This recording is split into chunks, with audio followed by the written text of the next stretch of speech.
Voy a proponerles que se convierta un poco en el tema de discusión de hoy. Tiene que ver con el programa de investigación, pero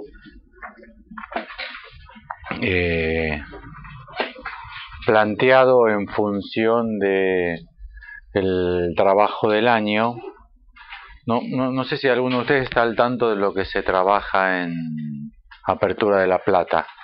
Yo recibo, estoy en el mailing de ellos, así como ustedes reciben el plan de actividades de acá, yo no participo de las de allá, pero siempre recibo el plan de actividades, las cosas que van discutiendo. Y ellos trabajan un plan en general bastante parecido al nuestro, por temáticas, por grandes orientaciones.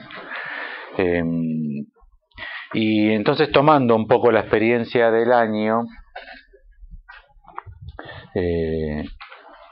quería proponerles trabajar sobre la pertinencia, que me parece que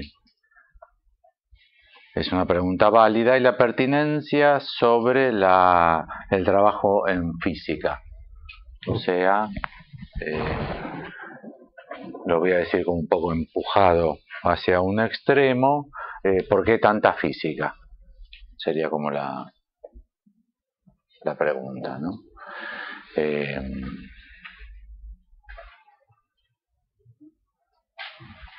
Recién con Ricardo hablábamos del plan de trabajo de la institución de Rogelio Fernández Couto, Fundación Centro Psicoanalítico Argentino, y el plan de trabajo es Das Eilige, y abajo un subtítulo afortunadamente en español que dice el camino hacia el otro pensar. El otro está con mayúscula y están Freud, Lacan y Heidegger.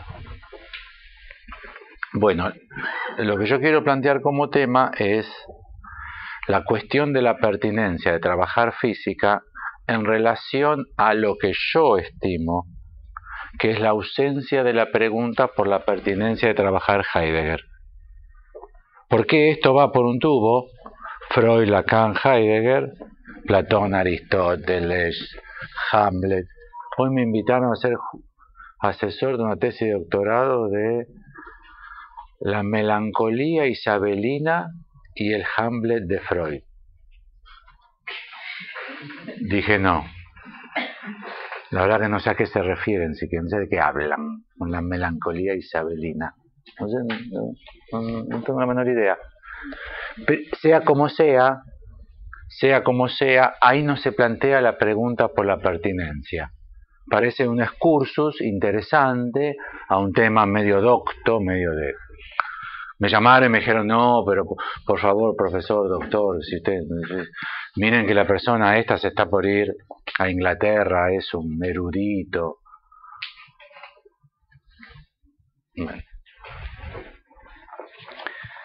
Esta pregunta de ¿por qué tanta física? Es la misma que se presentó un poco más universalmente, más así como pandemia, respecto a la topología. ¿Por qué topología en psicoanálisis? Una mucho más chica, que esa me parece que no se planteó porque nadie se dio cuenta, es ¿por qué matemática en psicoanálisis? Porque quedó la popularidad de la topología, no sé por qué. Y los tantísimos desarrollos que deben ser tantos en topología como en matemática de Lacan, no fueron tan fuerte la pregunta de por qué la matemática. Quizá porque la topología tiene tantos dibujitos y ocupa más páginas, entonces es más visible. Porque en el seminario lo que te salteas de topología tienen esos dibujos que son más visibles que las fórmulas matemáticas. Es la misma pregunta. Y es una pregunta crucial porque respecto a esas preguntas a la pertinencia de esas preguntas, que es lo mismo, del otro lado, a la pertinencia de esos estudios. Es aquella que se desarrolla en respecto a el 99% de las invitaciones que me hacen a mí en todo el mundo, tanto en Argentina como en el extranjero. Este año fui 2 veces a Brasil, voy a ir una tercera, mañana voy a Paraná. Me quiero matar, cuando me di cuenta que eran 570 kilómetros, me quiero matar, pensé que era acá a la vuelta. 570, es lejos, me quiero matar. Es la topología en la clínica psicoanalítica. O sea, ¿alguien nos puede explicar esto? ¿Qué tiene que ver en esto? Cuando no existe la pregunta de Hamlet en la clínica psicoanalítica, al menos no tiene la misma dimensión de cuestionamiento. Joyce en la clínica psicoanalítica. ¿Qué carajo tiene que ver Joyce en la clínica psicoanalítica? Para mí un carajo a la vela total. Pero esa pregunta no es válida, porque a todo el mundo le parece natural Joyce. Como podría ser cualquier otro personaje. Hamlet, Joyce, Heidegger, cualquier otro. Todos van bien. Todos van bien. En el sentido de cierta extensión del saber del psicoanalista, y estaría bueno que alguien que sepa mucho de eso nos venga a hablar de eso. Pero cuando se trata de topología o matemática, ahí ya hay sensación de extrañeza. De hecho, en Lacan hay bastante sobre física moderna, no la de Newton para acá, que es la que siempre se llamó moderna, pero yo creo que ya no vale más llamarla moderna, no conviene llamar moderna de 1895 para acá, la física, me parece que esa es la nueva moderna. La otra sería la clásica, no sé, algo así.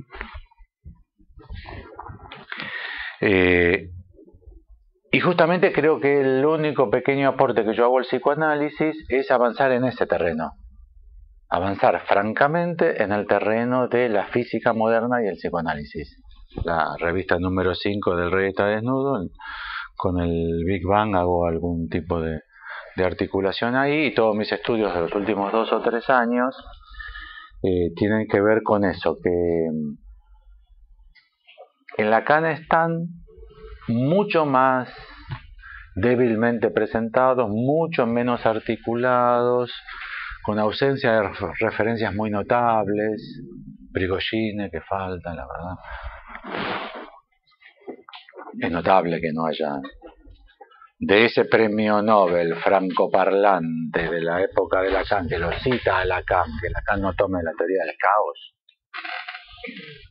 ¿Entienden? Que tome el principio de una determinación de Heisenberg, que tome Gödel y que no tome en la misma línea de teoría del caos de sistemas disipativos. La verdad que es notable la ausencia. Quizás no es tal y la encontraremos.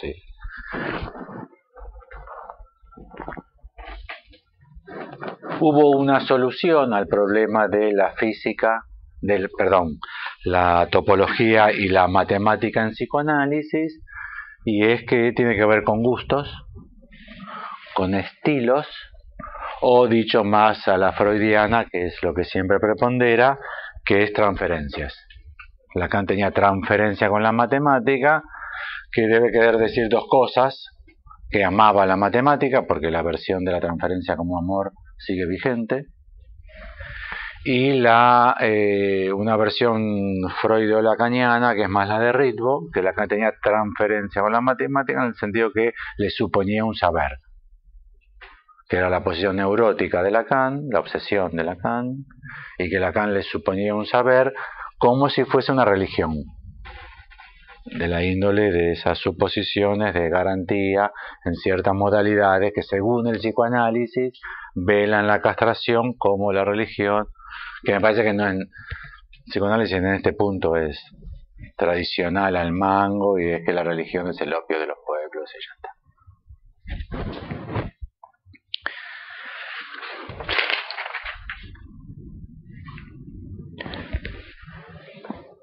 ¿Por qué? ¿Por qué sobre topología y matemática.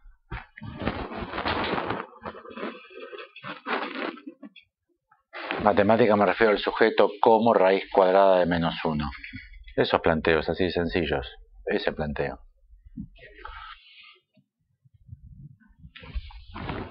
¿Por qué sobre eso hay esa pregunta sobre su pertinencia en psicoanálisis? La respuesta en general, la primera, es que no tiene ninguna pertinencia.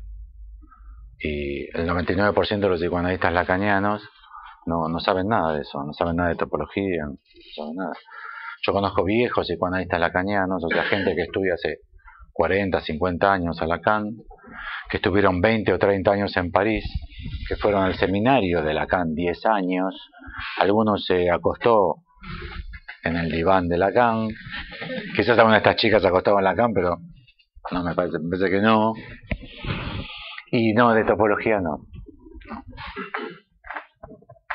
saben nada, cosa que es increíble, o sea, cómo lograron pasar tantas décadas, como si alguien fuese ex cura, ex seminarista, ex todo eso, y te dijese, no, del Evangelio no, del Evangelio no, la verdad que quiere que te diga, no sé, ¿viste? Fue... Incluso sufrió pedofilia y no tiene, o sea, Evangelio, ¿no? O sea, ¿qué? Te engrupieron. ¿Conocen el chiste del restaurante judío en Nueva York? Va un viejo judío a un restaurante judío en Nueva York, donde va todas las semanas, se sienta y ve que viene un mozo chino. En un restaurante judío en Nueva York, un mozo chino. No sabe qué hacer y le pide la comida judía de siempre. Kishke, knishe, farfala. Y un mozo le va trayendo todo lo que le pide en Yiddish, va y le va trayendo todos los platos. Y lo llama al dueño al final de la comida y le dice, che, te felicito, tenés un mozo chino que sabe Yiddish. No, callate, él cree que es inglés. O sea, había bajado del barco, le había enseñado Yiddish y el otro creía que estaba aprendiendo inglés. Es lo mismo. ¿Cómo puede ser que se esté 40 años enseñando Lacan sin saber topología?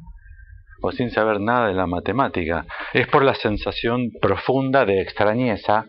Tan profunda es esa extrañeza que no conmociona a la persona. Porque uno podría decir, como yo, de la melancolía isabelina, bueno, paso. Siguiente, ¿vieron los chicos de colegio secundario que hacían en la prueba en la tele, que dicen paso, siguiente? No, melancolía isabelina, no sé nada. Y no me conmocionó no saber. ¿Por qué no me conmocionó? Porque me parece que para ser psicoanalista inclusive no me hace falta saberlo. O sea que yo puedo practicar todos los días eso, porque también está el problema de la práctica. Todos los psicoanalistas lacanianos que no manejan nada de topología y nada de matemática, suponen que no los objeta como psicoanalistas. Y practican todos los días sin sensación de estar estafando. Porque, bueno, a ellos más bien les gusta el cine y psicoanálisis, y cada uno entra al psicoanálisis por la puerta que le resulte más cómoda, Lacan por la topología, ellos por cine y psicoanálisis, cine y debate. Ahora, ¿qué justifica estas objeciones? La primera es que si fuese fundamental, o sea, imprescindible, ¿qué quiere decir que Freud no lo haya utilizado nunca jamás? Primer problema gravísimo. Si la topología y la matemática, y yo quiero poner en serie, no sé si estoy habilitado, entiendan lo que estoy haciendo, ¿no? O sea, topología.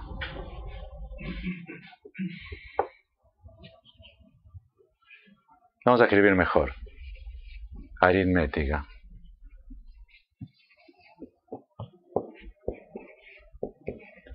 Y física, pero vamos a escribirlo con detalle, cuántica.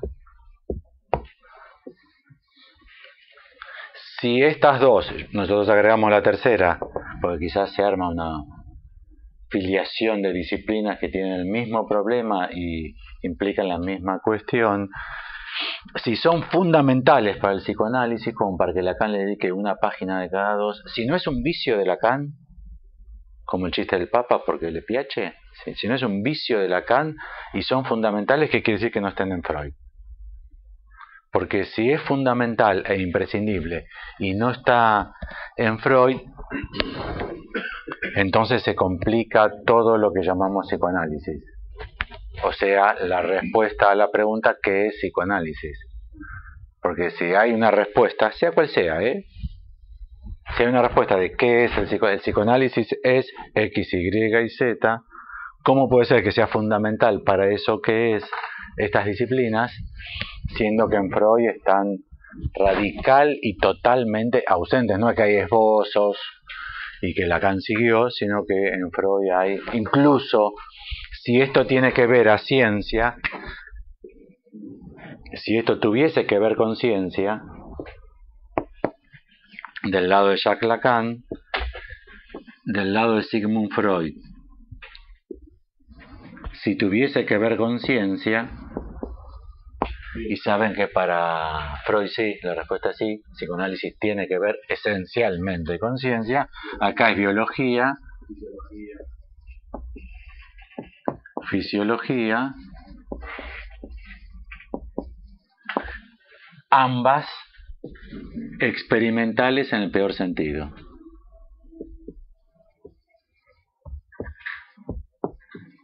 O sea, donde participa el ojito, donde hay microscopio. Para Freud es donde, en todo caso, telescopio para la otra parte, pero tiene que ser o microscopio o telescopio. Y estas tienen, quizás ustedes no sepan bien sobre esto, ya Federico, Martín, hubo bastante trabajo, pero quizás no lo sepan, pero al menos seguro de estas dos, un problema grave que tienen es que no hay microscopio ni telescopio. Cuando lo contratan a Einstein, que se quiere ir de Alemania para ir a Estados Unidos, le ponen en el instituto unos millonarios yanquis que vienen, unos hijos de un tipo millonario, vienen heredado la fortuna, ponen en el instituto, lo contratan a Einstein y a otros más, y a Einstein le dicen que necesita, todo lo que usted necesite, aceleradores, un pizarrón y tiza. Y $1.000 de sueldo. Le dicen, nosotros pensábamos pagar 50.000. Bueno, no sé, hagan lo que quieran. Él necesitaba 1.000 o 1.000 o 2.000. De verdad, un pizarrón y me dejan, no me rompen las pelotas. No molestar gente pensando, como decía que hay que poner la cana la puerta de afuera del seminario. No molestar gente pensando. Tiza y pizarrón, no hace falta más. Me parece que ese es el problema.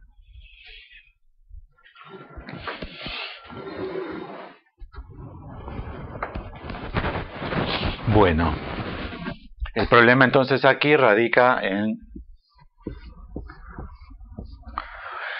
la posición de Freud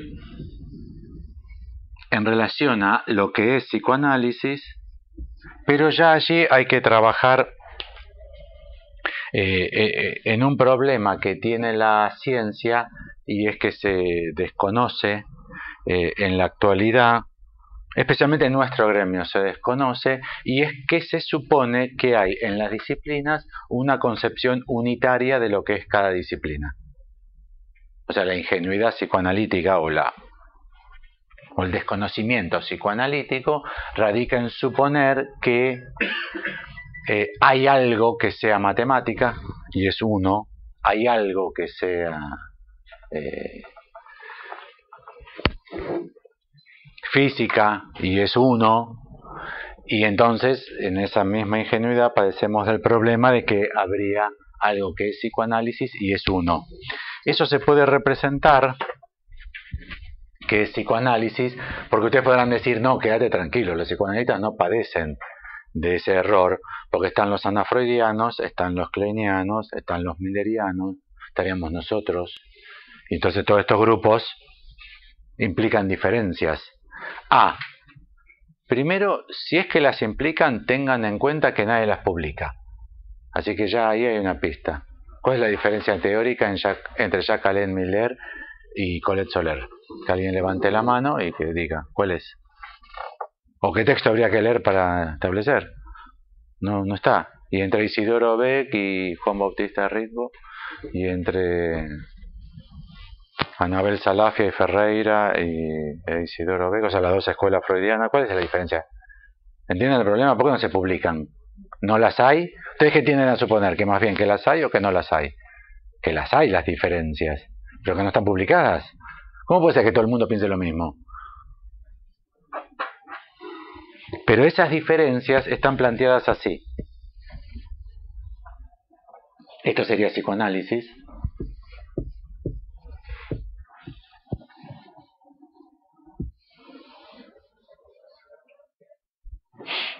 Y entonces las diferencias, esta sería Melanie Klein, esta sería Anna Freud, este sería Sigmund Freud, y Lacan lo que recupera es este. Y estas serían desviaciones.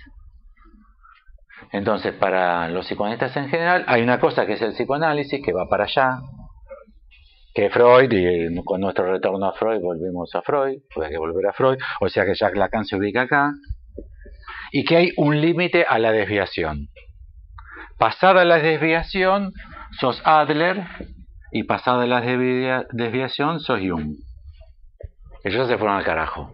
O sea, hicieron investigaciones de tronco psicoanalítico, pero se abrieron tanto, pero se considera que el psicoanálisis tiene una tendencia que es recuperable, y que esta sería la orientación lacaniana. Esta sería la orientación lacaniana. Acá iría Jacques Miller.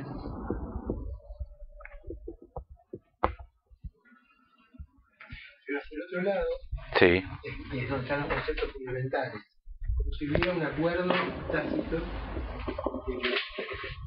acuerdo tácito, en los conceptos fundamentales, ¿no? Sí, tal cual. Vos lo que haces es ponerlos en discusión. Tal cual, tal cual. Y ahora quiero agregar varias cuestiones. Primero, que no es cierto que las disciplinas se funden, que la fundación de una disciplina esté dada por compartir la orientación en los conceptos fundamentales.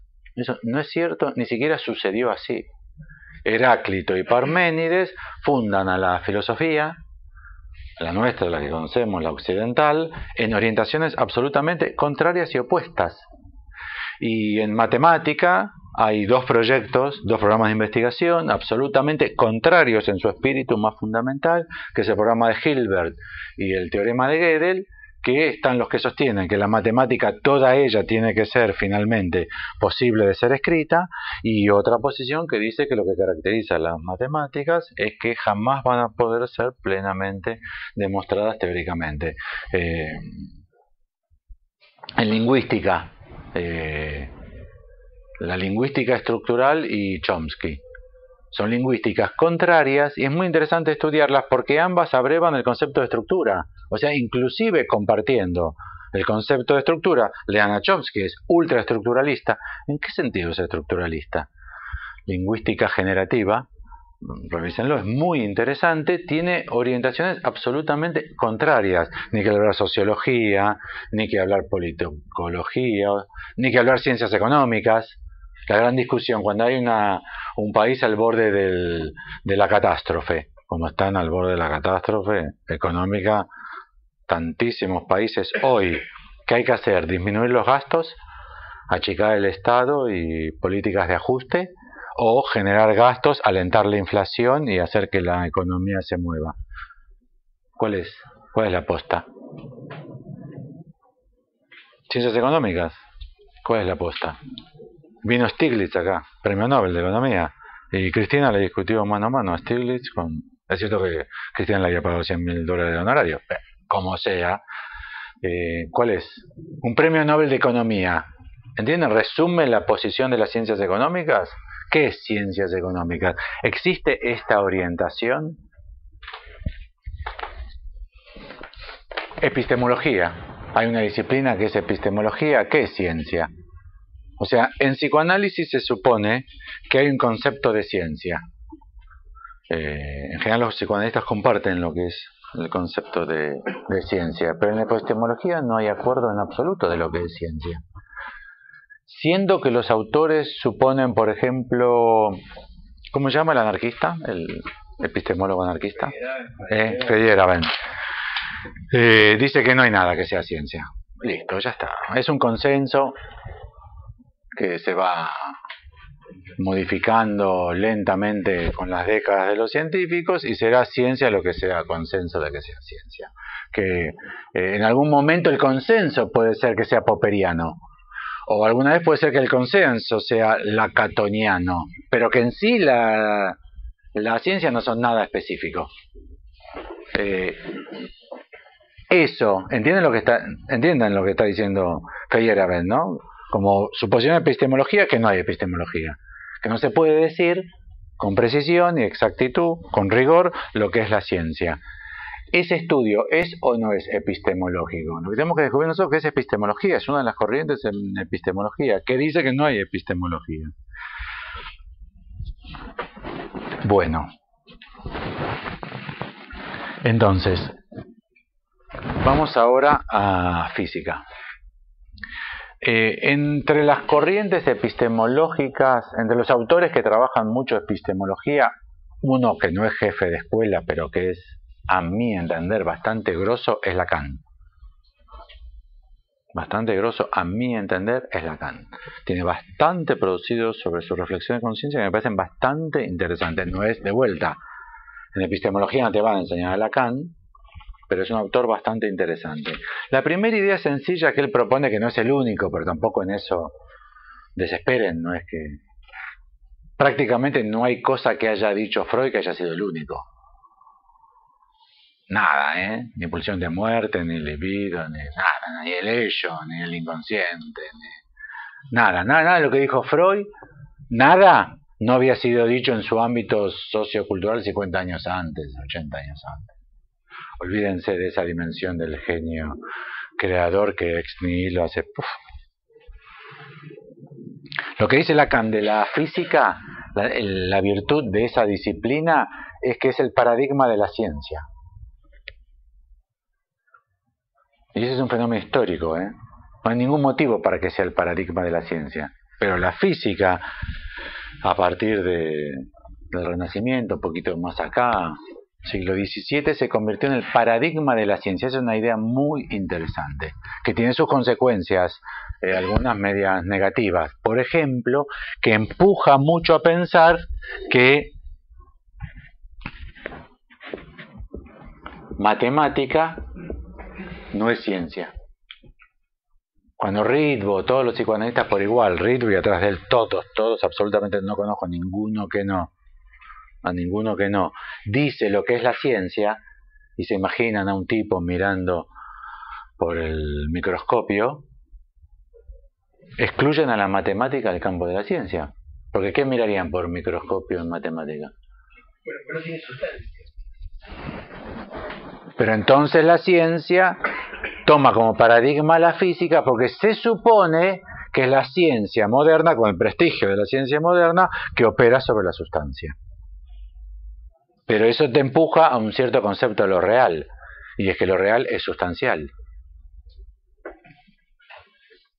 Entonces, primero, la física es modelo de la ciencia. Y segundo, provee la noción de real. En este elevar a la física a paradigma de la con mayúscula, como lo escribe Lacan, es paradigma de la ciencia. La física con paradigma. Y ustedes observen ahora, de ahora en más, cuando la gente discute qué es ciencia y qué no, van a ver que siempre hablan de física. Siempre se habla de física. Incluso, como dice Prigogine muy bien, no hablan de química. Y no sería lo mismo si hablasen de, como paradigma de la ciencia, de física o de química, porque la física siempre te da la idea de que el experimento es repetible. Y entonces te da la idea de sustancia que es perpetuamente idéntica en el tiempo.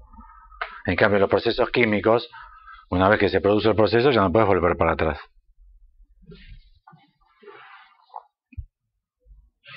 Bien, entonces, ¿cuál es la pertinencia de introducir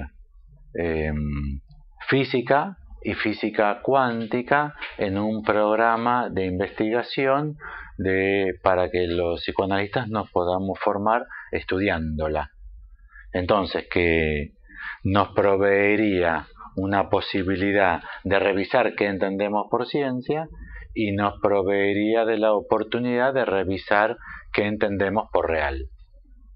Y si tenemos la oportunidad de revisar qué es ciencia y tenemos la oportunidad de revisar qué es real, quizá nuestra clínica se modifique de una manera notable. Tanto así que permita escribir orientaciones contrarias en el campo del psicoanálisis. Quizá sí Melanie Klein, sí Jacqueline Miller, quizás sí Ana Freud, quizás sí Juan Bautista Ritvo,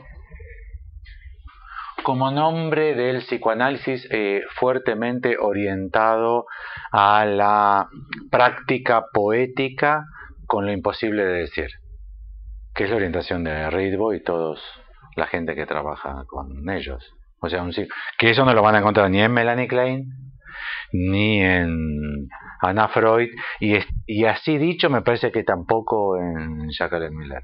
Me parece que efectivamente ellos, todo el grupo de gente de Rosario que tienen tanto trabajo en psicoanálisis, tienen esa orientación, un psicoanálisis de cierta afiliación poética, un cierto manejo de la palabra. Ellos no trabajan con significante, trabajan con palabra, y con el problema de que la palabra tiene siempre frente a sí un imposible de decir.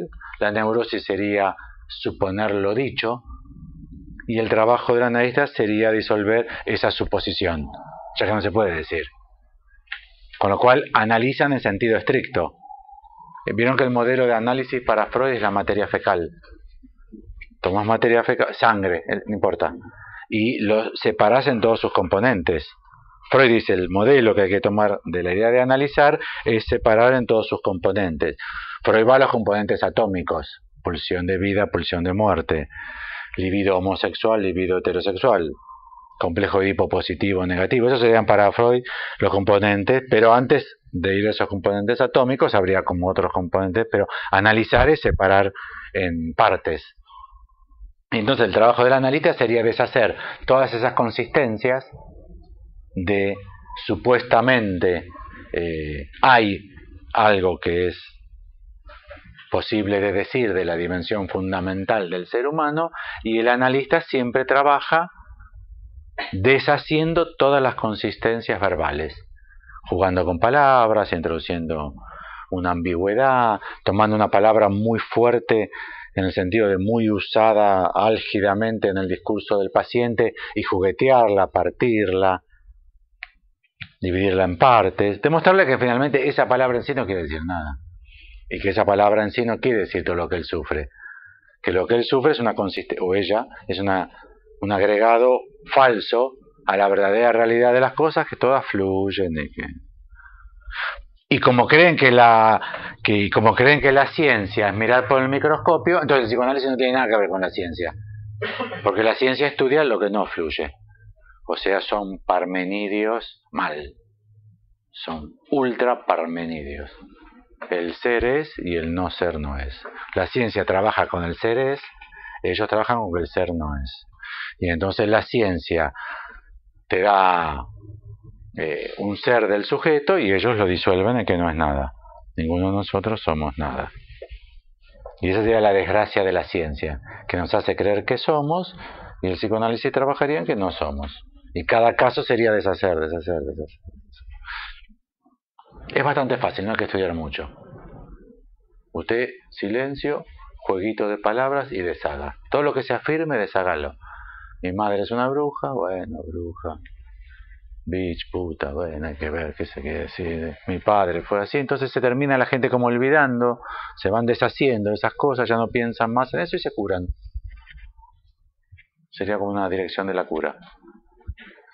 Piénsenla, muchísima gente trabaja así, muchísima sin saberlo, sin tener, digamos, un desarrollo teórico, también trabaja así. Entonces, ¿por qué habría que meterse con física y con la física moderna? Podríamos poner acá a Einstein, pero Einstein es como Freud. Dio el paso subversivo y le pegó la vuelta tal que lo canceló de forma absoluta. Quizás me parece a mí que el verdadero punto en cuestión es la cuántica, que es un desarrollo de la de Einstein. La cuántica es un desarrollo. No tomó nada más que los 3 o 4 puntos abiertos por Einstein y los desarrolló de tal manera que se convirtió en una disciplina inconciliable en el sentido de hacer uno de la física y siempre rechazada por Einstein. Dios no juega los dados, no puedo creer que si yo cierro los ojos desaparezca la luna y que cuando abro los ojos vuelva a aparecer. Todo ese tipo de las frases de las correspondencias de Einstein indican justamente su rechazo a las consecuencias más subversivas de su propio descubrimiento. Para mí lo mismo que le pasó a Freud. Freud descubrió el inconsciente y lo canceló con la pulsión de muerte. Lo canceló. Son fuerzas biológicas que vienen del cuerpo, que es el ello. Listo, ahí se canceló. El giro de 1920. Canceló el descubrimiento. Entonces, ¿por qué trabajar con física cuántica? Hay que trabajar con física cuántica porque para nosotros física provee, según la concepción que tenemos, que es la ciencia, y secundariamente, que es lo real. La gran discusión es si la matemática podría proveer la dimensión de lo real. De hecho, lo que todavía no ha llegado al público en general, habría que ver si verdaderamente la física hoy no es otra cosa que una rama de la matemática. Como dice Federico, ondas de probabilidad. ¿Qué es lo que dicen muchos físicos? Hoy todos. Y de hecho, si alguno de ustedes conoce a algún muchacho que se quiera dedicar a la física y no tenga grandes habilidades matemáticas, que desista. Que mejor vaya al 11, ponga una sucursal en la heladería del papá, porque si no tienes grandes habilidades matemáticas no puedes avanzar hoy en física, porque es un despliegue de altísimo requerimiento matemático. Federico. Por los físicos más renombrados de la actualidad, Edward Witten en Argentina, Maldacena, como decías vos con respecto a Einstein, le preguntan ¿cómo trabaja usted? Se encierran en su escritorio, pizarrón, chao. Y fórmulas. Y fórmulas, y todo de desarrollo y ver qué matemáticas pueden servir para sustentar tal desarrollo. ¿Sí? Nada más. Nada más. Podría ser que algún camino de esos, el día de mañana, tuviese algún tipo de experimento que podría llegar a contribuir un poco a descartar esa teoría o que podría contribuir un poco a darle cierto respaldo para el consenso entre los físicos. No más. Pero balanzas, microscopios, telescopios, eso ya no tiene nada que ver con lo que es desde hace más de 100 años esa disciplina.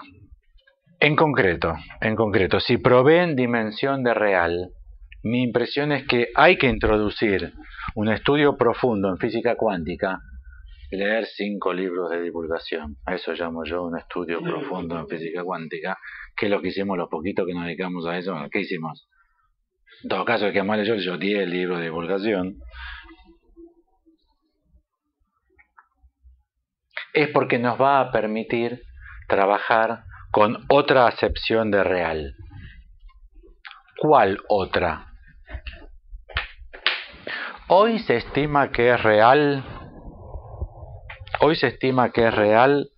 todo lo que tenga las siguientes propiedades. Tiene que ser algo sustancial, tridimensional. Esto es impenetrable. Tiene que ser algo que se caracterice por ser impenetrable. Ustedes me podrán decir, no, pará, si agarrás una célula que sería sustancial, tridimensional, le podés meter una aguja. Sí, pero donde entra la aguja se desplaza la célula. ¿Entienden, no? Donde entra la aguja, ustedes desplazan tejido de la célula. No van a tener nunca la posibilidad de tener un átomo de aguja en el mismo tiempo de espacio que un átomo de célula. Eso se considera que es real. O sea, que sea impenetrable. Lacan lo trabaja como partes extra partes. Es esa propiedad de lo real descrita por Descartes, pero descrita con esa precisión, pero aristotélica ya. Este real, que es ese algo sustancial, tridimensional, impenetrable, posee entonces un borde que separa el interior del exterior. Son dos cosas obvias, propiedades absolutamente íntimas del mismo problema. Es idéntico a sí mismo, consecuentemente. Es perdurable en el tiempo. Es perceptible. En todo caso, microscopio o telescopio serán necesarios porque tan chiquitito, tan chiquitito. ¿Saben lo que es esto chiquitito, chiquitito? ¿Qué es esto, pero chiquitito, chiquitito? Un punto de goce. De lo que estamos hablando es del punto de goce. Hablen con un lacaniano puro, o sea, esos que tienen raza pura, o sea, eol, un lacaniano puro, raza pura, un eol, y pregúntenle qué entiende por punto de goce. Van a ver que exactamente esto, que no puede escapar de eso. Se dan cuenta del salto tremendo, ¿no? Porque punto es un concepto de acá. Punto es un concepto matemático abstracto. No hay nada que sea un punto, no hay nada sustancial que sea un punto. Un punto tiene 0 dimensiones. Pero se considera que lo más atómico que existe de real tiene que ser, lo llaman punto, pero es un átomo. Una célula, como ustedes quieran. Si son medianamente modernos, los psicoanalistas son todos medianamente modernos, lo consideran investido de energía. O sea que desde su centro opera una energía que lo hace unirse o repelerse a otras sustancias. Magnetismo. El imán así, vieron que se atraen, y el imán dado vuelta, vieron que hace así. Eso. Exactamente eso. Y esta sustancia impenetrable, tridimensional, idéntica a sí misma, perdurable en el tiempo, perceptible e investida de energía, todas sus posiciones son determinables. Participa de una lógica estrictamente determinista. Puede ser que todavía no tengamos un microscopio tan potente o un telescopio tan potente como para ver cosas tan chiquitas, pero es visible. Se caracterizan por su visibilidad.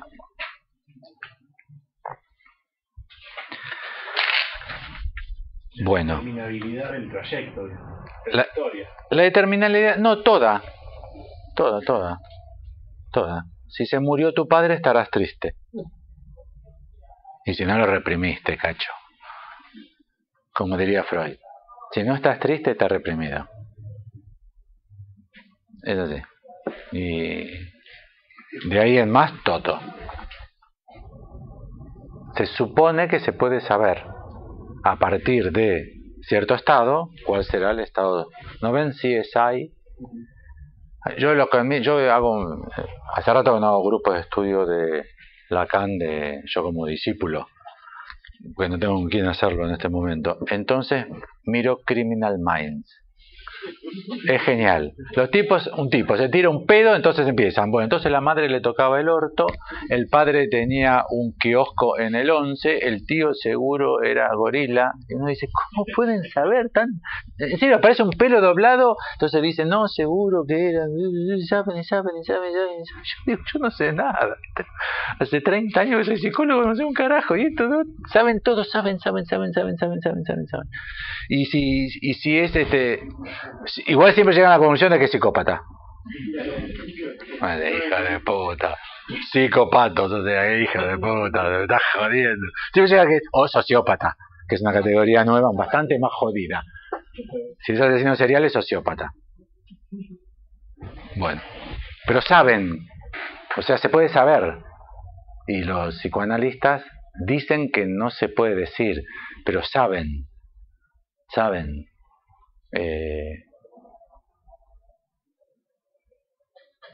50 años virgen, sin coger 50 años.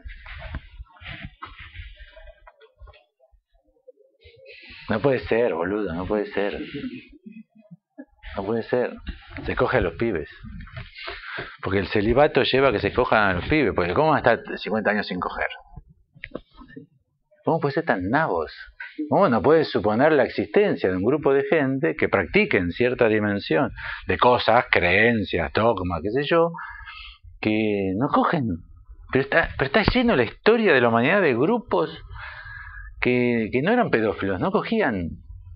No, que se dice que el problema de la pedofilia es el celibato. Es falso, ridículamente falso. Pero es el determinismo. Es una explicación determinista, a mi entender, súper estúpida. Súper estúpida. La mayor cantidad de casos de pedofilia se dan en el hogar con gente que tiene actividad sexual de toda índole, con perro, gallina, la bobe, el sei de los vecinos, mujeres, hombres, pato, gallina, todo. Ahí donde se dan el 90% de los casos de pedofilia. Vayan a cualquier centro de atención de víctimas. Entonces, ¿cómo se puede decir que después, porque entienden la idea? Pero es el problema del determinismo. Y se supone que lo real es determinable. Si no es determinable es porque es imaginado, puede ser una fantasía, eso sí. Bueno, ahora, hay otro real, el que se deriva de la física cuántica. Rápido. Ese tiene los siguientes principios. El principio de incertidumbre, o sea, se funda sobre un desconocimiento, que no es inefable, es un principio demostrado con un teorema. ¿Entienden la diferencia, no? Sostiene la dualidad onda-partícula. Este real está sostenido en la dualidad onda-partícula. Los psicoanalistas son todos los creyentes en una física corpuscular. No pueden admitir la onda. Son todos corpusculares. Y el punto de goce es el corpúsculo fundamental de esa física. No admiten la onda. No admiten la onda. No admiten admiten la onda porque hacen zapping. Y el control remoto. Eso. Tienen que admitir que es una onda. Y en todo caso, el microondas. Tienen que admitir que es una onda. O sea, admiten ondas. Pero no lo consideran lo real.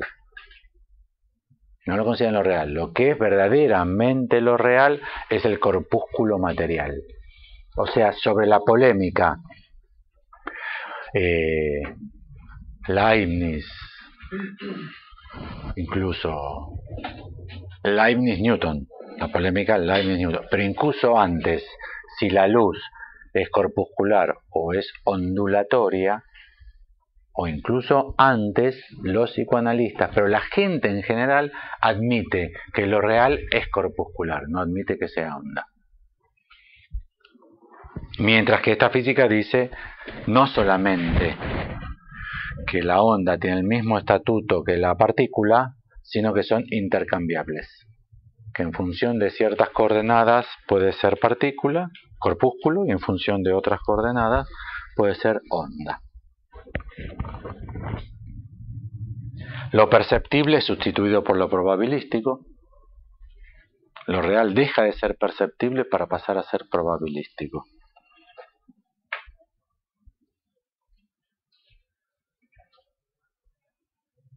Desaparece la diferencia masa-energía, masa igual a energía, y lo que quiebra, un lindo ejemplo sencillo para romper la idea corpuscular, es que vacío pasa a ser, no cuando en la botella no quedó ni un granito de arena, por más chiquitito que sea, porque la aspiradora, el vacuum, chupó hasta el límite de lo posible, sino cuando el detector Geiger no detecta ninguna onda. Ya que si el detector Geiger hiciese en los Richard Feynman, cuando la máquina multiplicadora hace clic, que pescó un electrón multiplicado, un electrón ya es.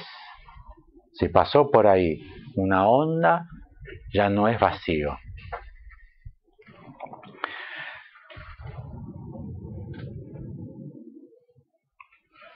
Todas estas propiedades hacen del científico alguien posicionado como deseo del científico. No deseo de saber, no que los científicos son tipos que quieren saber. Otra falsedad total. Los científicos son tipos que quieren ganar becas. Y para eso publican papers. Hay 4 o 5 que quieren saber, pero en cualquier disciplina hay 4 o 5. No hace falta. El científico es un tipo que quiere ganar una beca y que para eso publica papers. El médico es un tipo que quiere cobrar sueldos. El psicólogo es un tipo que, si no hay más que bonos, serán bonos, pero si mejor es efectivo, mejor. Pero si no, lo que quiere. El deseo del científico es que lo real es en función de lo que el científico quiera que sea.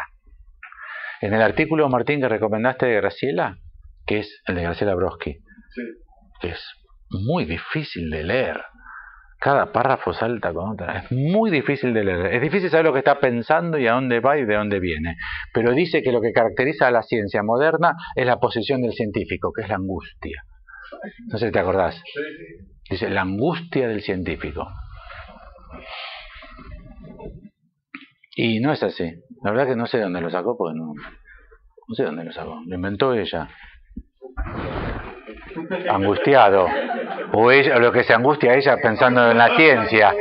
Ni en pedo, o sea, ni en pedo se pone. Le dan los calores, entonces en ese momento hay la angustia del científico. El científico está caracterizado, ¿entienden lo que esto quiere decir? Que es esta, eso lo tenía que haber dicho, disculpen, en la propiedad de lo real, que es observable. Para que lo real sea garantizadamente observable, el científico tiene que ser neutral. Este ojo no tiene que querer ver. ¿Entienden? Tiene que ser neutral. La neutralidad del analista. En este real, el que proviene de esta física, es deseo del analista. Porque es deseo del científico. Porque depende de lo que el analista, como función. ¿Entienden? Que deseo del científico no es que Roberto vio una cosa, Pedro vio otra, Mirta vio otra. O sea, que cada científico que entra al acelerador de partículas se ve otra cosa. Es que depende de cómo el científico, como función, arme el experimento establecerá que se trata de onda o que se trata de partícula. ¿Entienden? Sin esa función, lo real no es de ninguna manera. Lo real no es de ninguna manera. Y para que haya clínica psicoanalítica hace falta entonces una posición que salga de la neutralidad para que aparezca, o sea, una persona que viene y habla de sus sufrimientos, para nada es clínica psicoanalítica. Tiene que haber una función que es deseo del analista para que eso se convierta. ¿Entienden? Tiene que haber un deseo del científico para que sea un experimento científico. Si no, no hay experimentos, no hay ciencia, no hay establecimiento de nada científico. Bueno, dadas estas oposiciones de características, dadas estas oposiciones que me imagino que ya las tienen más o menos ubicadas en la cabeza, entonces la pregunta es, ¿cuál de las dos dimensiones de lo real ustedes calculan, ustedes estiman, evalúan hoy que conviene más a la práctica del analista? Por ejemplo, el problema de la historia. La historia del paciente, digo, los padres, los abuelos, los bisabuelos, Europa, Polonia, esa familia que quedó allá, que parece que el abuelo abandonó antes de la guerra y que nunca más lo mandó a buscar y que murieron todos. Y la nueva abuela, la de acá, pensando en la otra señora, la de allá, que su marido dejó tirada y que... La historia, un paquete, la historia. Bueno, están los psicoanalistas lacanianos que no trabajan con historia. Están los psicoanalistas lacanianos, todos ellos que no trabajan con historia. Porque para el goce la historia no cumple ninguna función. Vos nacés con un punto de goce, lo que te den te lo achica o te lo aumenta, pero no te cambia el punto de goce. Cada uno es una sustancia gozante con su goce específico, y ese goce específico con la historia no tiene absolutamente nada que ver. Germán García lo dice así, hace 50.000 años que esto es así. O sea, nada cultural, nada social, ningún sistema de vida. Si sos esclavo, si sos rey, si sos faraón, si sos obrero, si sos antes de la ciencia moderna, después de la ciencia moderna, para un psicoanalista no cambia nada. Pulsión de vida y pulsión de muerte. ¿Algo de la sociedad les parece a los psicoanalistas que aumenta la pulsión de muerte? Algo parece que sí. Igual los argumentos que dan para justificarlo es muy ridículo, ¿eh? Es muy ridículo. Muy ridículo. Muy poco serio en investigación. La epidemia de opio que hubo en China antes de Mao, uno de los grandes éxitos de la revolución comunista fue erradicar el consumo de los fumaderos de opio en China, que había una epidemia. Ustedes saben que el fumadero de opio entras pero no salís. Esa droga sí que es peor que la heroína. Ahí entras pero no salís. Mueren adentro. Después tiran los cadáveres. Gente que entra y se muere. La solución china igual fue un poco radical. No en el sentido de Alfonsino o Ilia. No en el sentido de Ilia, de don Arturo Ilia. Fue radical, lo mataron a todos. Se cometió un pecado absoluto y el gobierno comunista mató a todos los que regenteaban y vendían opio, así que acabaron. Pero lo digo, el problema es que parece que no es tan moderno y capitalista la masividad y epidemia en el consumo de drogas pesadas. ¿Entienden lo que digo, no? Porque hubo epidemia en China antes de la revolución, que eran todos campesinos, o sea, nada de revolución industrial. Bueno, pero ¿cómo opera la historia? Los psicoanalistas no consideran la historia. Hablan un poco de la madre y del padre, pero el pedo. La primera sesión me cuenta un poco de su madre y de su padre, bueno. Y entonces empiezan a hacer counseling. Bueno, si no puede dormir, porque no hace esto para dormir, si no puede coger, ¿le gustará a su mujer? No le gusta a su mujer. O sea, empiezan a hacer counseling. O sea, se trabaja en el presente. Si uno trabaja con la historia, trabajas en el presente. Ahora, el problema para nosotros es si la historia funciona en forma determinista. La mamá es así, la hija loca como tu madre.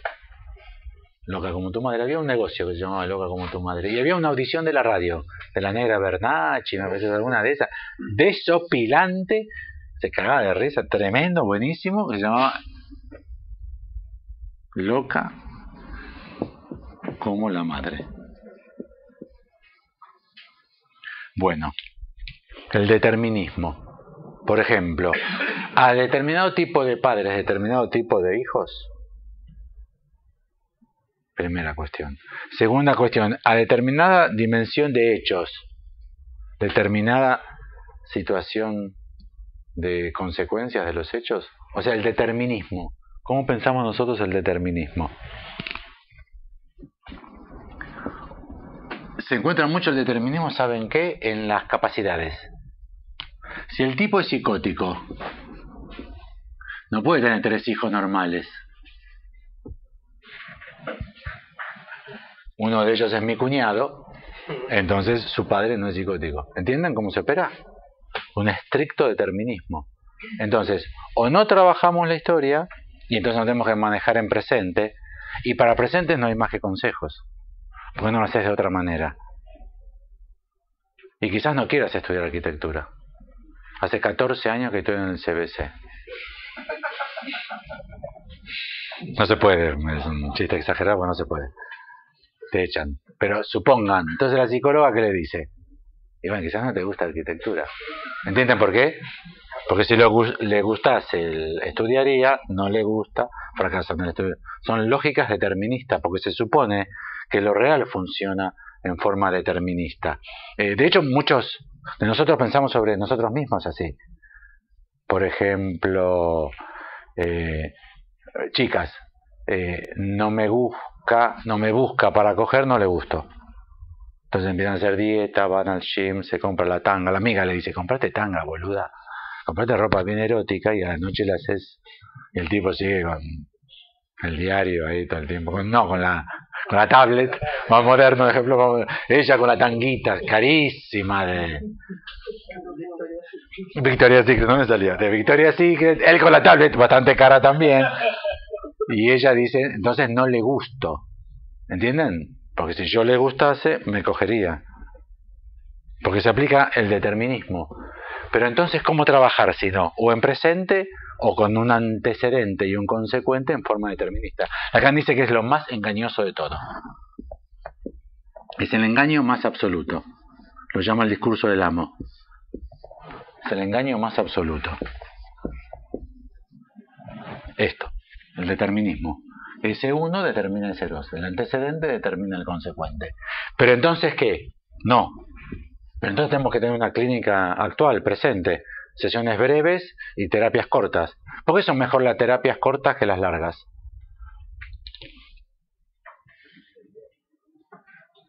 La partusa, ¿es mejor que sea corta que larga? ¿El coito es mejor que sea...?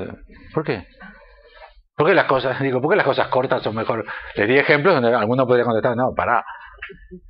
¿No? Un coito de 1 minuto es mejor que uno de 8 minutos. Duran más o menos 5 minutos. Sí es ahí. Yo aprendo, boludo. Si estoy aprendiendo si es ahí, 5 minutos. 5 minutos, lo dijo uno de ellos, 5 minutos. Promedio, 5 minutos.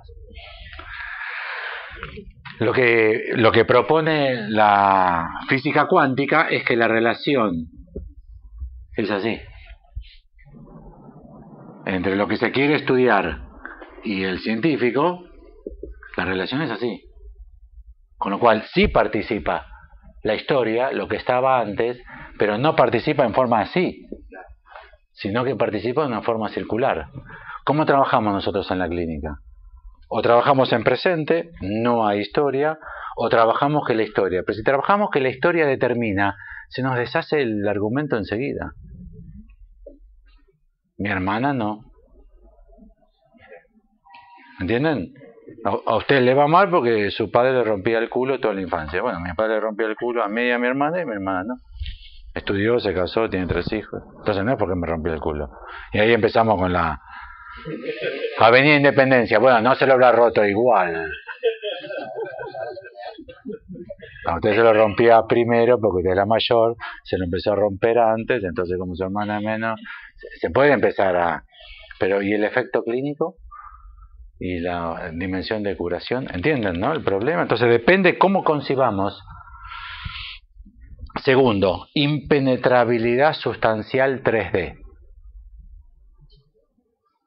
¿De quién es la angustia? ¿De quién es? Por ejemplo, lo que dijo. ¿Quién lo dijo? Análisis de discurso. En otras disciplinas esto ya está muy avanzadísimo. Ya es casi antiguo. 1970 ya estaba cocinado. La responsabilidad subjetiva. Usted lo dijo, es responsable de lo que dijo. Bueno, ¿quién lo dijo? Para que haya alguien que lo dijo hay que suponer que hay una sustancia, que tiene una membrana. Yo por eso intervine y te advertí a vos bien sobre el problema de la membrana, que divide interior y exterior, y ahí ya se arma un mundo. En física cuántica, si es ondas de probabilidad, se disuelve la membrana que separa. Supuestamente, teóricamente, todas las ondas circulan por todo el universo. Solamente que en este preciso instante, aquí tenés una chance de 0.99999 de encontrarla, y que en el confín de Neptuno tendrás una chance de 0,0000001 de encontrarla. ¿Entienden? Pero la onda, teóricamente, es algo, es un movimiento que no se puede circunscribir a tiempo y espacio. Una onda. Bueno, entonces, si es sustancial, tiene interior y exterior. Entonces yo lo pienso, codifico lo que pienso y lo emito. Ya estoy dibujando la carita con la flechita que sale. O sea, 1900, no sé, 1900 tontos, 1900 cuánto. Responsabilidad subjetiva. Yo lo escucho, lo decodifico y contesto. Flechita que vuelve. Si hay interior y hay exterior, proyecto, introyecto, y todo ese sistema es posible. Si ese sistema es posible, ¿cómo puede ser que un analista esté adentro de una persona? ¿Entienden? ¿Cómo le puedo decir, basta, Roberto, usted no la quiere? La quiero o no la quiero, la quiero o no la quiero, la quiero. Después de 32 años, Roberto, de análisis, que yo estoy escuchando su pregunta de 33 años, él empezó al año de la pregunta obsesiva, y hace 32 años estamos intentando resolver el caso. El analista, que tiene un diagnóstico muy mal de salud, está pensando que tiene que dejar la práctica porque se va a morir, decide un acto analítico. Pero como se va a morir, tiene metástasis generalizada, entonces le dice, basta, Roberto, usted no la quiere. Rompió la pelota. Aparte le parece una bruja esa, basta, ya está, no la quiere. No la quiere. ¿Qué le dice Roberto que es obsesivo? ¿Y usted cómo puede saber mejor que yo? O sea que eso está dentro mío.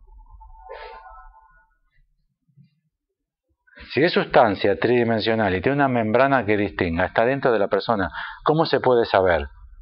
A. Por virtudes adivinatorias, que hay analistas que tienen un oído, con la carita, siempre con la carita. No saben. Cualquier dimensión de la magia, con poderes especiales, no hay ningún problema con eso, sino que todos los que no tenemos cagamos. Que levante la mano quien tiene los poderes adivinatorios de los presentes. Cagamos todo, ¿entienden, no? Yo me lo pregunté en la facultad. ¿Yo tendré capacidades para atención flotante? Pues si no estaba perdiendo el tiempo, 5 años más ahí, mirá si yo no servía. Es verdad. ¿Y cuál es la otra solución? Conozco lo que está dentro tuyo, porque conozco lo que está dentro mío, porque me analicé. Eso no alcanza con que me analicé. Los analistas dicen que hay que analizarse primero antes de analizar para saber. Pero para saber lo que está dentro de uno. Pero si yo sabiendo lo que hay dentro de mí mismo, soy capaz de analizar a todos, es que todos estamos hechos igual. Esa es la desgracia de la otra vía. ¿Entienden? Todos queremos coger a la madre, todos tenemos rivalidad con el padre, todos tenemos pulsión de vida, todos tenemos pulsión, somos todos iguales. Yo hice mi propia experiencia conmigo, si mi analista me dio de alta, un analista que yo conocí, creo que fue Pommier, se presentó como hijo de hijo de hijo. Yo me analicé con tal, que se analizó con tal, que se analizó con tal, que se analizó con Freud.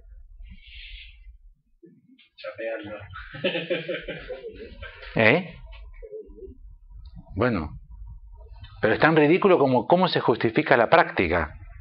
O soy capaz de leer cualquier texto, porque manejo el lenguaje, porque sé hablar, y ese cualquier texto no está ni adentro tuyo ni adentro mío. Es un texto que se va produciendo en el éter. ¿Entienden? ¿Cómo puedo interpretar?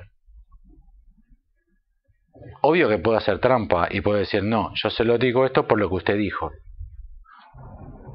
¿Usted qué dijo? Y usted dijo que la odia, que la desprecia, que tiene un olor a chivo que es insoportable, que no se puede acostar con ella. ¿Y qué diría Roberto? También dije que es una poeta, que admiro cómo piensa, que es muy ordenada para guardar la ropa en el placar. O no, si es obsesivo, hace 32 años que está dudando, debe haber dicho cosas. ¿Entienden? ¿Cuál tomar? O hay sustancia y el pensamiento es interior a la sustancia, y entonces hay que tener una capacidad especial para analizar. Estaba una vez parado atrás del pintor en mi casa. El pintor estaba arriba de la escalera, brocha gorda, yo estaba así, parado atrás. Mirando así, nada que hacer. Mirá cómo. No lo hacía yo, lo había contratado a él, lo hacía él. Se da vuelta y me dice, ¿y vos de qué trabajás? Se dio cuenta que yo estaba, ¿no? Y él estaba... me dijo, vos no trabajabas, ¿de qué? Y yo le digo... En general no lo digo, pero le dije, soy psicoanalista. Son los que leen la mente, ¿no? Primero entiende que el tipo se había sentido atravesado total. Y me lo tuvo que decir porque se dio cuenta que yo ya sabía que lo estaba pensando. Ya estaba jugado el tipo.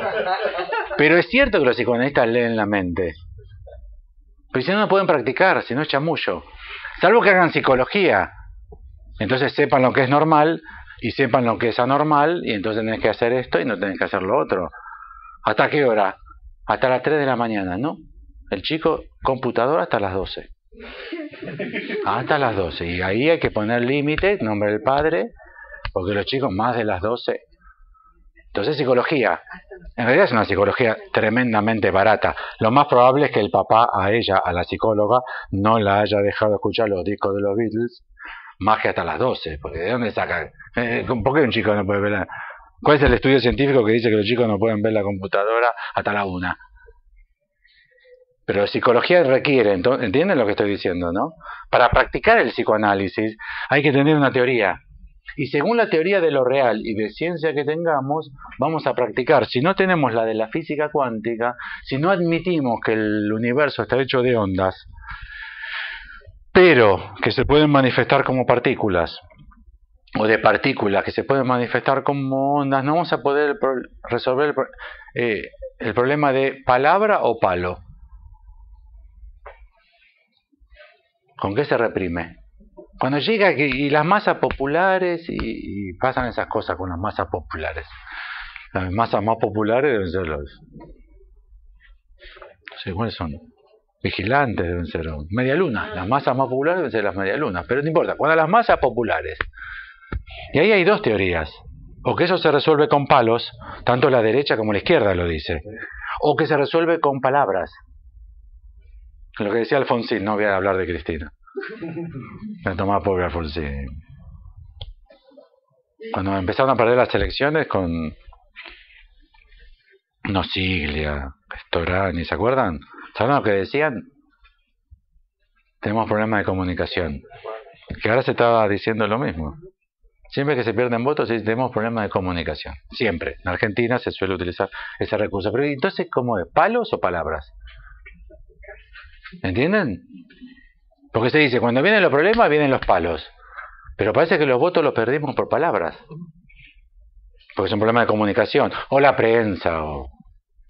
¿Qué son, palos o palabras? No hay diferencia. Es una falsa pregunta. Puede ser ondulatorio o puede ser corpuscular. No cambia. Es una falsa pregunta. Lo que pasa es que es una pregunta que se sostiene porque se cree que lo real son palos. Pero después uno se ve obligado a decir... No, las palabras también matan. ¿Y cómo es que matan las palabras? No hay una teoría para responder. Depende del sistema de real que tengamos.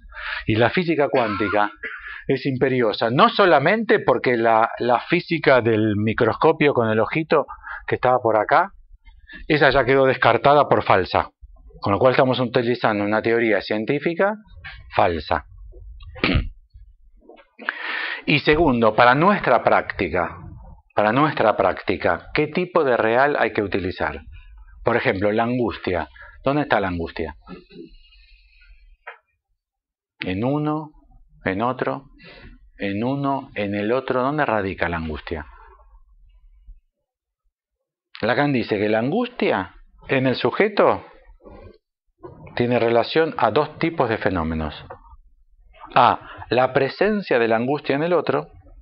Si la madre se angustia, el niño se angustia. No es muy difícil de admitir. Y Lacan dice también tiene que ver, y más frecuentemente, con otro fenómeno, con la ausencia de angustia en el otro. Que uno se angustia porque el otro no se angustia. El seminario de la angustia, un seminario muy clínico, me encanta. Todas las psicólogas dicen eso debe tener poca topología. Me voy a fijar, debe tener muy poca topología. No, está el modelo óptico. En el 10 está todo desarrollado. No sé por qué dicen muy clínico. Ese seminario me encanta, es muy clínico. ¿Dónde está la angustia? No se puede responder dónde está la angustia. ¿Dónde está la vergüenza? ¿Dónde está la vergüenza? ¿Nunca sufrieron vergüenza ajena? Es un fenómeno espectacular la vergüenza ajena. Donde uno siente vergüenza porque el papelón lo está haciendo el otro. No la mamá, ¿eh? El salame ese en el escenario, el payaso que le sale mal, stand-up, que no se la cree el tipo de stand-up. ¿Vieron un stand-up malo? Es para suicidarse. Un stand-up malo es tremendo, es una experiencia fatal. Cuando el tipo está angustiado y no se la cree, dice, no se ríen porque yo no soy divertido. Bueno, uno siente vergüenza ajena. ¿Dónde se localiza la vergüenza? La angustia, la vergüenza. ¿Entienden lo que estoy diciendo? Que si depende del sistema de real que tenemos, ahora, si trabajan con el otro, el sistema se resuelve también, porque la angustia se proyecta. No, usted está angustiado, pero dice que yo estoy angustiado porque usted proyecta lo que decía Freud. Hay proyección e introyección, pero esos son forzamientos de la teoría que hace falta porque la mínima participación de los fenómenos humanos no habilitan decir que está adentro de alguien. El inconsciente, ¿dónde está? para todos en lo más profundo de cada uno en sí mismo. Ahora, ¿se verifica? Un lapsus, ¿qué es un lapsus? ¡Ay, la puta que lo parió! Me olvidé la llave de vuelta. Estoy muy cansado. Siempre que estoy cansado me olvido la llave. Chau, no hay más lapsus, no hay lapsus ahí. ¿Me entienden? ¿Qué es un lapsus? No hay nada encima. ¿Qué es un síntoma? Yo no estoy perseguido. González es un hijo de puta. Y no va a parar hasta que yo no pierda el trabajo. Ricardo González hace 6 años que renunció de la empresa. Se jubiló. Es un hijo de puta, yo sé. ¿Y tiene o no tiene un síntoma? ¿Qué es un síntoma? No hay nada que sea en sí un síntoma. Síntoma analítico, ¿desde cuándo hay? Desde que Freud inventó una teoría que... Entonces hace falta la función analista para que a partir de ahí, no solamente en el consultorio haya las formaciones del inconsciente, sino que hizo falta Freud para que fuera el consultorio haya formación del inconsciente. ¿Entienden la idea? No hay nada en sí mismo que uno pueda decir es interno. No hay nada en sí mismo que sea interno. No me estoy refiriendo a albañilería, carpintería o punción de médula. Estoy hablando de la estructura de lo real que la física cuántica puede establecer y la estructura de los fenómenos de los cuales participa la clínica psicoanalítica. Entonces nosotros, gozo, el goce. ¿Dónde está? De vuelta. Si lo real es tridimensional y tiene una membrana que distingue interior y exterior, entonces es distinto de todo lo otro, ya que todo lo otro está fuera de la membrana. ¿Cómo lo decía Freud? El tegumento. Está por fuera del tegumento. Con lo cual, con lo que vos nacés de goce, será el goce que tendrás toda tu vida, se mantendrá idéntico. Y las circunstancias de la vida lo pueden hacer que lo vivas peor o puede hacer que lo vivas mejor. El analista es una función para que vos vivas mejor tu goce específico, que es inalterable e idéntico a sí mismo. Dicho así, que es como se dice, y es como se practica con el goce, el fin de análisis, dicho así, es más debitario de una teoría de lo real que de una teoría del goce. Es la energía magnética que emana de los cuerpos. La energía gravitacional, la de Newton, ¿de dónde viene?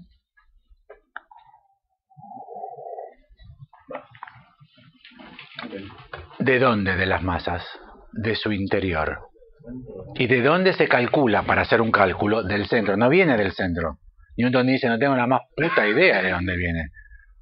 Viene de adentro, porque ya es la masa del Sol, es la energía atractiva que la masa del Sol ejerce sobre la Tierra, por ejemplo, que es directamente proporcional al tamaño como la Tierra respecto al Sol. ¿De dónde viene? De su interior, y se calcula como si viniese de su centro, porque en realidad no se sabe de dónde viene en Newton. Y Einstein dice no existe, se curva el espacio-tiempo. Lo que parece que es una atracción gravitacional, en realidad lo que sucede es que se curva el espacio-tiempo en torno al Sol. No existe la energía gravitacional, sistema de Einstein. Entonces, ¿entienden la idea, no? El goce puede ser como la gravedad. ¿Dónde elegirían para el goce? No se pongan groseros. Del plexo solar, ¿cómo no? De las entrañas, ¿no? Del ombliguito podría ser. No creo que alguien haga así. No creo que alguien haga así. Pero lo digo por el centro. Libido. No, para Freud la libido es de las gónadas. La de testículos era masculina y de ovarios era tremendo, ¿eh? y pulsión de vida y pulsión de muerte en cada átomo de la sustancia viva. Cada átomo, cada célula de sustancia viva está imbuida de dos fuerzas fundamentales. Una que la lleva a intentar seguir viviendo y otra que la lleva a volver a su estado anterior inerte. Toda y cada una célula. La libido es específica ya. Hace falta que los seres sean sexuados, porque la libido es heterosexual o homosexual, y la pulsión de vida y la pulsión de muerte no pueden ser. ¿Entienden la idea? Sí, sí. Entonces, la física que nosotros tenemos que estudiar es porque si no estudiamos física, no cuestionamos lo que ya sabemos, y es qué es lo real. Y eso que ya sabemos que es lo real es una física construida a partir de, no sé, una cierta red entre Parménides, Aristóteles, Descartes y Newton, para nombrar quizás los nombres más conocidos y salientes de esta tradición, que la define en ese sentido. Esa es la física de Freud, ya que Freud fue el máximo representante de la utilización de la física de Newton en ciencias humanas. Freud fue el máximo representante de la utilización de la física de Newton en ciencias humanas. El asunto es si esa física que no es la física que se admite como la física admitida por la ciencia hoy, con lo cual están trabajando con un sistema caprichosamente elegido, ¿entienden? Porque podían trabajar con la física babilónica. Porque la que hoy se admite como ciencia no es esa.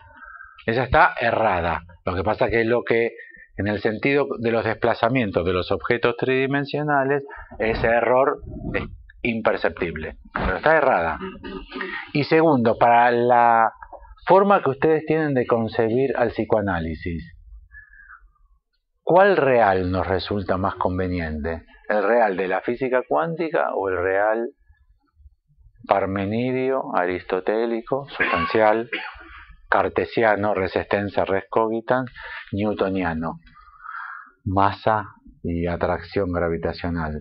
Si no pasamos a física cuántica, quizás no podamos acceder a la dimensión más subversiva de nuestra práctica. Para terminar, vos lo citaste y yo ya también lo había citado antes. Lacan dice, el sujeto específicamente planteado, y no lo digo por dar un ejemplo nada más, se comporta como un electrón que pasa simultáneamente por dos rendijas, como en el experimento de Jung. ¿Conocen el experimento de Jung? Jung con Y. Jung, experimento de las dos rendijas, que es lo que establece el problema de ondulatorio corpuscular. Quizá entonces el sujeto con el que opera en psicoanálisis sea imposible, en el sentido que lo plantea novedosamente Lacan, sea imposible de ser planteado por fuera de esta física, porque no nos darían las capacidades intelectuales por nuestro sistema teórico de planteárnoslo. Ahora, ¿y por qué la física cuántica? ¿Para qué topología? Yo dirigí un montón de grupos de estudio sobre topología. Para participar a ellos me llamaba gente que me decía que quería saber la aplicación clínica de la topología. Y en realidad yo no me daba cuenta en aquella época. Yo les tenía que haber preguntado, porque topología sabes un montón. Porque no me decían que querían saber topología. Me decían que llamaban, querían hacer un grupo de estudio conmigo, que se lo habían recomendado, porque querían saber la aplicación clínica de la topología. Con eso estaban diciendo que sabían topología, sabían psicoanálisis, lo que no sabían es cómo se aplicaba. Y en realidad es porque la sensación es que no tienen nada que ver. Pero que no tienen nada que ver es porque hay una concepción del psicoanálisis. Esa concepción del psicoanálisis implica una dimensión de real. Y el problema es que todos estamos totalmente persuadidos, como Alfonsín, ¿se acuerdan que Alfonsín estaba persuadido? Totalmente, porque sabemos que es lo real, nadie duda de lo real. Todos y cada uno de nosotros tiene una teoría de lo real. ¿Saben cómo es? Para todo aquello que ustedes dicen, ¿es imposible o no? No es imposible. Bueno, me voy a tomar una nave y este verano conseguí unas cuotas con Menem, me voy a ir a Júpiter a pasar un fin de semana. ¿Qué dirían ustedes? Déjate de joder, boludo. ¿Te vas o no te vas de vacaciones? ¿Por qué dicen eso? Porque ir un fin de semana a Júpiter hoy es imposible. No hay ninguna nave que vaya tan rápido, tendría que ir a una velocidad inaudita para nosotros, quizá imposible en los límites de la física, porque para ir en un fin de semana quizás tendría que ir muchísimo más rápido que la luz. Y hoy es imposible. Pero todo lo que ustedes dicen, sí, no, es posible, es imposible, todo el tiempo están trabajando con eso. Para mí esto termina en una crisis peor que la del 2001. No, boludo, no. No puede ser, le contesta el otro. ¿Entienden? Ninguno de los dos sabe nada, ya que en realidad nadie sabe nada. Si ustedes creen que es un comentario de la Corpo, les advierto que Occidente cayó en una crisis económica límite en el 2001 y nadie la advirtió. Ningún economista, ninguna escuela de economía, ningún banco, nadie. Occidente justo cae todo, y si cae Occidente cae todo el resto de los mundos, caen. África no le va a ir mucho mejor sin Occidente. Y nadie lo supo, así que nadie puede saber. Eso es muy interesante, la teoría del caos. La teoría del caos es absolutamente imperiosa en economía. El Cisne Negro es el libro que les recomendé para pensarlo. Es imposible en economía saber lo que va a pasar mañana. Es imposible, no dificilísimo. Y todos los, ¿cómo se llaman? Los augures de la economía. Los gurúes de la economía son, tiran fruta, y el que le pega va, lo toma la prensa y es un gurú, la pegó una vez. Después seguís la estadística de cómo en el Cisne Negro están estudiados los casos más famosos de gurúes, cómo fueron las carteras de ganancias, todos terminaron en cero. Ganaron tanto como perdieron. No se puede saber cómo va la economía. Pero para nosotros hay posible e imposible. Por ejemplo, muchos de ustedes deben creer que es imposible que no se pueda saber. Que debe haber 4 o 5 que manejan los hilos de la economía mundial, que están en Wall Street, y que esos hijos de puta crearon la crisis del 2001, se compraron después los departamentos Tobara y ahora los están vendiendo el triple y todo el mundo. Eso, ¿entienden? No importa si es verdad o no es verdad. Para mí es un nombre de Dios, pero no importa eso. Lo que les quiero demostrar es que todo el mundo, todo el tiempo, está pensando en la categoría de posible o imposible. ¿Entienden? Todo el tiempo estamos con lo posible y lo imposible. ¿Y eso en función de qué es? De la concepción que tengamos de lo real. ¿Alguien puede adivinar o no se puede adivinar? ¿Nunca como pacientes o analistas adivinaron? Uno tuvo la sensación de ¿y cómo se puede adivinar? Hay una teoría que permita, ¿entienden? ¿Se puede adivinar o no se puede adivinar? Quizás sí se puede adivinar, ya que uno pudo calcular cómo venía la cadena significante. No hay que ser muy hijo de puta. ¿Le dijo sí, hijo de puta? ¿Cómo te das cuenta? Increíble. Bueno, dejamos acá. Oficio, boludo. Oficio, dejamos acá. ¿Se puede producir esto? Bueno, pero esta misma idea está imbuida de lo real. ¿Entienden? ¿Ustedes creen en la magia? ¿Ponen un ladrillo caliente debajo de la camita del nene cuando tiene enuresis? Yo no. Hay gente que lo pone. Hay gente que no lo pone. ¿Cómo es? Creo reventar. ¿Vieron ese tipo de frases? Yo no creo, pero... Ya estoy harto con esto de los pañales. Le pongo el ladrillo caliente envuelto en el último pañal cagado que usó un día de luna llena, ¿viste? Tenés que agarrar caca de un pajarito y frotarte en la verruga, a ver si dejame de hinchar la pelota. Caca de pajarito arriba, que tiene que ser mejor una paloma. Menos que la paloma en la verruga, a la noche siempre, después de comer zapallitos, con el precio del zapallito. ¿Ustedes creen en eso o no? ¿O no? ¿Qué quiere decir creer o no creer? Que depende de la categoría de real. Todo el tiempo, es la lógica del fantasma, todo el tiempo. O sea, ninguno de nosotros carece de una noción de real. Ninguno de nosotros carece de una noción de real. Lo que requiere la formación del analista es tratar de establecer con cuál está operando. Y para establecer con cuál está operando, tiene que ir inexorablemente a la física, que es la ciencia de lo real. Pero ahí hay dos físicas. La física científica, que tiene más de 100 años, que no pasa a la calle y ni va a pasar a la calle, a pesar de los millones de libros de divulgación, no va a pasar a la calle. Y la física que está en la calle, digo calle para no decir sentido común, no sé cómo decirlo, que es una física antigua, que ya los científicos no la utilizan, pero que tiene un amplio consenso.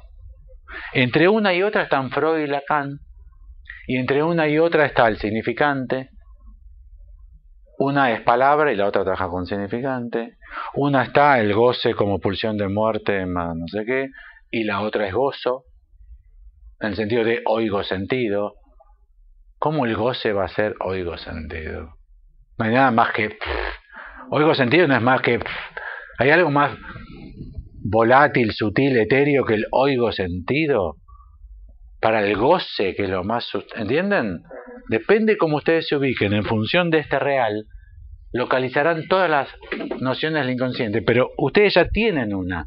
Todos tenemos una, no hay nadie que no la tenga. El esquizofrénico la tiene. No hay nadie que no tenga una noción de real.